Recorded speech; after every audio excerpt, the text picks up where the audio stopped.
ole hei tun truma hian Vangchhia kan tlawhna kan ti lang leh lawk anga Mizo history a hmun pawimawh berte zinga mi ani a Vangchhia hi sei hmaiin a khua te kan han fang hmasa anga chemi dawtah Thlangtlak Gate te kan kal anga chuanin a piahah hian kawt chhuah ro pui hmun pawimawh leh hmuhnawm boxi hlu boxi a awm a hei chu nakinah a kan video te sei lutuk lo nan video hrana kan rawn ti lang dawn ani hei tunah hian Vangchhia khua a Vangchhia eng ti zawk han lam dan tur kan hre thiam chiah lawa a dik thei ve turah kan an ngai a khua nuam khup mai a Vangchhia khua hei tunah hian kan kal vel mek ani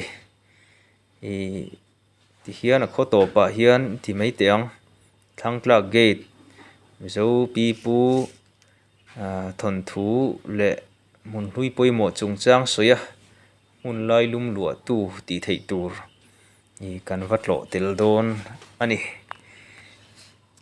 hei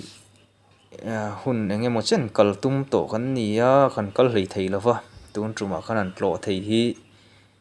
kan va han lawm te lut lem hei Vangchhia hi a chanchin nyan sawi dan te tawi te han sawi hmasa le lawk da ila hetah hian Vangchhia hnam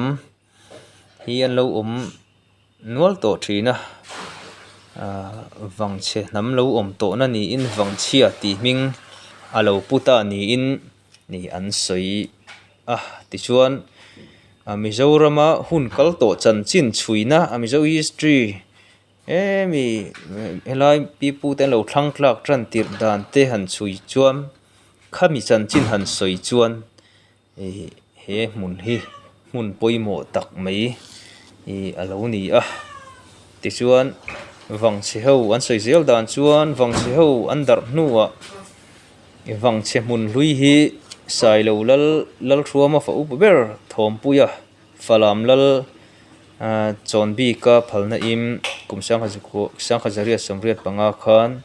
satawm atangin Vangchhia hian khua an rawn sat ani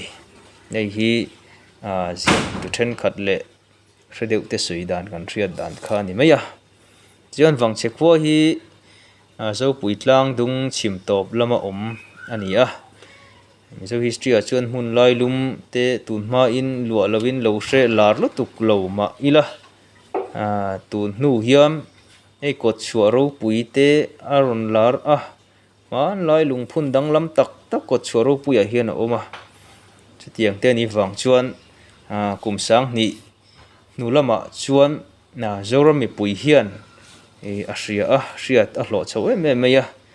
chu mai chu ni len kumsang hnih sawm hnu lamah phei chuan Mizoram mai ni lo India ram hmun lai lum atang pawh in ngai ven hlawh in National Heritage Protected Site a puan te pawh ani nge ani khua hian hmun pawimawh tak kan ti hi awm thluah a chung zingah chuan kawt chhuah ro pui te leirut kan ti te ral ven puk te hrang chala pum te tuaisia la buan hlumna te lai tuma puk ti te alai tuma chanchin poi chanchin ngai nom deuh mai awm han sawi tak ah chuan tin hmun hlui te pawh hi a awm bawk ani tikhan Vangchhia khua kan kal zel kan ti kha kan tlana chuan hei kan thleng trepa zofa te Thlangtlak Gate hi kan thlen hmain tlem a zawng te han sawi leh ta ila thui deuh han sawi pawh kha achak awm viauna in hei a thui lutuk dawn a tlangpui zor chauh kan an sawi ni kha zofa te Thlangtlak Gate kawt kan thleng trepa hei kan thleng chu ni mai a hei hi kawt chhuah ro pui luh dawnah hian a awm a kan sawi tak ang khan kawt chhuah ro pui hi nakinah video hranin a fanna kan la dah dawn ani so kan hmu ang sawn zofa te Thlangtlak Gate Vangchhia Mizoram tih lo intara a hmun pawh a nuam a kan han thleng thei hi kan lawm hle ani hetah hian Mizo culture pho lang thei milem hmuhnawm deuh te a awm a nakinah chiang deuh zawk in kan rawn tar lang thuak anga heng milem hmuhnom deuh te hi awmze nei vekin hi a chuang a chuan he gate hi Vangchhia khomi puiten an mahni sum leh tha sengin an siam nin an sawi a an tiro pui hle mai Vangchhia khua te an fak om tak zet ani an sawi danin Mizo te hi China atanga thlang ron tla in Myanmar Burma a hun engemaw chen an han om phota chumi hnuwa he kan Mizorama hian an ron tla a tichuan an om ngeta ani Burma atanga Mizo te an ron chuk na kongpawimawh tak mai pahnih pipu te lam lian tian sawi ta khial ko chhuah ro pui ron po in Mizoram hmun hrang hranga an kal dar le ta ni a sawi ani a hetianga Mizo ten thlang an ron tlak na le Mizoram an ron luh na hmun pawimawh taka hiam zofa te Thlangtlak Gate din alo ni ta a tichuan hei hian Vangchhia khua hi Vangchhia hi pipu te thlangtlak na hmun hmasa ani ti a entira hetiang ang hmun pawimawh Mizoram history ton tir lam a kan an kal thei te hi kan lawm hle a hei Vangchhia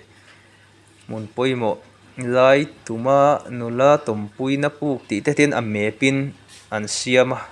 a zawi mawngin kan han tilang anga tiang hian ti hian hei thlalak poster an tara milem a mep te pawh niang chu heng te hi Thlangtlak Gate ah hian an tara hriat hran thei deuh turin lakal ngai lo tan pawh hriat thei turin tian an tara hun han nei dewa chip chiar zawk a heng te pawh hi han sawi kual te pawh a chak awma tin a hmun hma heng an tar milem an tar te pawh hi a hmunah ngei han kala han bih chian chat chak awm viau na a hun kan nei si lova poi khawp mai tichuan hei Vangchhia khua hi khaw in lungrual tak te pawh an ni hei gate a lo awm te pawh hi an hawihawm khawp mai a lo diu ti a kan hnam ro hlu pipu te sul hnu hi tih chiat leh tih hmel hem khal ani lo hum halh thlat ani ti a pipu sul hnu hum halh tu pawl Vangchhia tih te pawh a awm ani awm hei an tar lanah hian a tha khawp mai tichuan hei ka hnung lam khi Thlangtlak Gate han luh chiah a kawt chhuah ro pui pan pheina kha ni a kan sawi tak ang khan nakin a kawt chhuah ro pui hi kan fang dawn ani heti hi Thlangtlak Gate han luh chiah chung lampang atanga lak ani a ti hian ni tin mai hian tlaw neuh tu te hi an awm reng mai a engemaw chang phei chuan an tam thin riau ani awm e ti an duty hin lo in siam ve a